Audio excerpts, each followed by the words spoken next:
सीब्रल पाल्से पे बात करते हैं, ये जो सीपी चाइल्ड होते हैं, और मैं कोशिश करता हूँ आपको आसान लफ्जों में समझा सकूं ताकि हर पेरेंट्स को समझ आए इसकी। ये जो सीपी चाइल्ड होते हैं ना, इसके पहले तो आपको मैं साइन बताता हूँ। मोस्टली पेरेंट्स को पता नहीं चलता जब तक वो बच्चे 16 माह या 18 माह या 12 माह के नहीं होते, उनको समझ नहीं आती कि मेरे बच्चे को ये सीपी चाइल्ड है या वैसे ही स्लो ग्रोथ हो रही है। उसके बाद आप उनको पता चलता है तो वो चाइल्ड स्पेशलिस्ट के पास लेके जाते हैं, वो क्लिनिकली उसको डायग्नोज करता है, उसके साइन देखता है जो सीपी चाइल्ड के साइन है। और जो 80% सीपी चाइल्ड है वो स्पेस्टिक होते हैं, स्पेस्टिक सीपी होते हैं, जिनमें कई दफा आधी बॉडी होती है, कई दफा पूरी बॉडी होती है, और उसके जो लिम्स मूवमेंट है, रिस्ट और एल्बो, वो हिलते रहते हैं। ठीक है। और दूसरी निशानी इसकी मसल टोन जो है ना, वो या तो मसल बिल्कुल टाइट होंगे या बिल्कुल फ्लॉपी होंगे, ढीले होंगे। और मसल टाइट होने से क्या फर्क पड़ता है कि वो बच्चे की जैसे जैसे ग्रोथ होती है ना, तो मसल खिंचाव की वजह से बोन की शेप चेंज हो जाती है, डायरेक्शन चेंज हो जाती है, बोन लाइनमेंट नहीं रहती। आपने कई बच्चे देखे होंगे उनकी लेग्स जो है ना, नी ऐसे क्रॉस होती है चलते। दूसरा, बैलेंस नहीं कर सकते। तीसरा, उनके लिए आई कांटेक्ट करना, गर्दन संभालना, विजुअल का प्रॉब्लम है। उसके बाद विजन के बाद आप देखेंगे वो सुन नहीं सकते आपसे, आप बात करेंगे तो आपकी आवाज को फॉलो नहीं करेंगे, और फिर उनके मुंह से सलाइवा गिरता रहेगा। तो मैं पेरेंट्स को कहता, बहुत सारी निशानी है इसकी, लेकिन ये मेन निशानी है जो मैं आपको बता रहा हूँ सीपी चाइल्ड की। और सीपी चाइल्ड जो है ना, हर 1000 बच्चे के बाद एक बच्चा पैदा हो रहा है, ड्यू टू द ये न्यूट्रिशन जो अब हम खा रहे हैं, खाना खा रहे हैं, जो प्रिजर्व फूड खा रहे हैं, जो हम ये केमिकल खा रहे हैं जो कि स्प्रे किया जाता है हमारी फूड के ऊपर, या कंटामिनेट सोयल होती है, वो कंटामिनेट फूड माएँ खाती हैं जब प्रेगनेंसी के दौरान।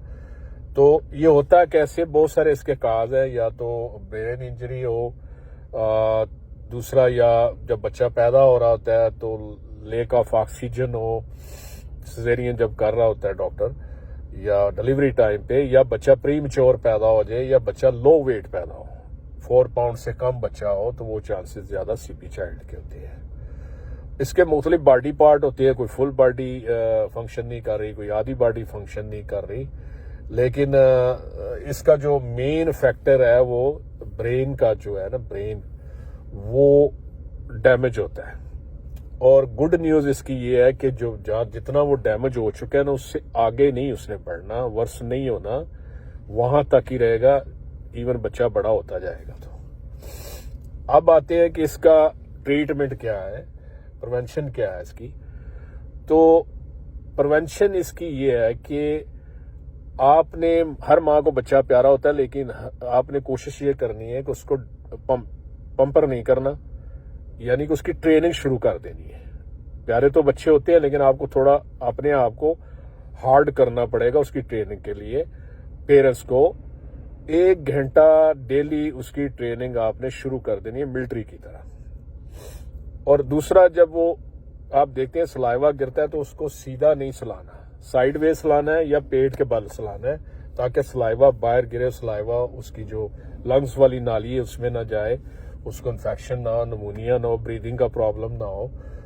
तो उसको कारपेट पे छोड़ देना, आपने कारपेट पे छोड़ देना है, वो मूवमेंट करता रहेगा। एक टॉयज रख देना है 2 फुट या 3 फुट आगे, तो वो कोशिश करे उसको पकड़ने की। तीसरा, उसकी जो है ना थेरेपी बहुत जरूरी है। आप किसी भी ऑस्टियोपैथिक के पास ले जाए उसको, किसी अच्छे थेरेपिस्ट के पास ले जाए, ताकि उसके जो मसल टाइटनेस है उनको वो रिलैक्स करे, और उसकी बोन जो जॉइंट्स हैं जो मसल टाइट की वजह से शेप चेंज कर रहे हैं, या उनका जो डायामीटर है चेंज हो रहा है, उसको लाइनमेंट करे। 1 महीने में 2-3 बार आपको समझ लें कि वो आपको थेरेपिस्ट के पास या ऑस्टियोपैथिक के पास जाना पड़ेगा बच्चे को लेके। आस्ता आस्ता उसकी जैसे जैसे एज बढ़ती जाएगी, परेशान नहीं होना, गिव अप नहीं करना, और दूसरा ये दिमाग से निकाल देना है कि ये मेरा बच्चा जो है ना ये ठीक नहीं हो सकता, ये निकाल दे दिमाग से।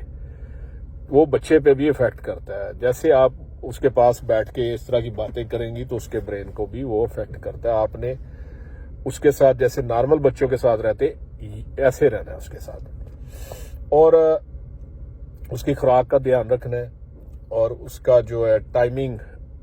कई दफ़ा होता है ये बच्चे जो होते हैं ना, यूरिन ब्लैडर जो है ना, स्नीज करे या काफ करे तो वो यूरिन कंट्रोल में नहीं रहता, ये भी एक निशानी है इसकी। और ये बच्चे जो है ना, ये यहाँ अमेरिका में भी हैं, यूरोप में भी हैं, और जैसे जैसे बड़े होते हैं वो अपने आप को संभालते जाते हैं एज के साथ साथ। लेकिन आपने थेरेपी जारी रखनी है, थेरेपी ज़रूर करनी है। इस पर कोई मेडिकेशन काम नहीं करता, कोई इंजेक्शन काम नहीं करता, कोई सर्जरी काम नहीं करती, इसका हल थेरेपी है। और अब वो बच्चा जो पैदा हो गया आपके घर, उसको आपने ऐसे ट्रेन करना है जैसे मिलिट्री में ट्रेन करते हैं, तब वो बच्चा जाके 50, 60, 70% अपने आप को संभाल सकेगा, अपने काम खुद कर सकेगा, टॉयलेट खुद जा सकेगा।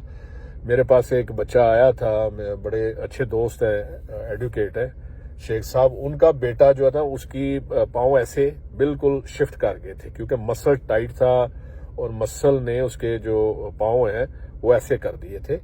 तो कोशिश करनी है कि उनको जो ब्रेसेस है वो डलवाएं ताकि बोन अपनी किसी थेरेपिस्ट के पास जाए या किसी आर्थोपेडिक के पास जाए तो वो बोन को अपनी लाइनमेंट में रखेगा, मसल रिलैक्स रहेंगे तो वो बच्चा बहुत ही जल्दी अक्योर होगा, बहुत जल्दी अक्योर होगा। इंशाल्लाह वो ठीक होगा, इसमें घबराना नहीं है आपने, बिल्कुल ऐसे रहना है जैसे मिलिट्री कमांडर रहते हैं, तो बच्चा आपका ठीक हो जाएगा। जैसे ही आप गिव अप करेंगे तो बच्चा सारी जिंदगी ठीक नहीं होगा। आप जरा सोचिए आपके जाने के बाद उस बच्चे को कौन संभालेगा। तो आपने सख्त ट्रेनिंग आज से शुरू कर देनी है उसकी।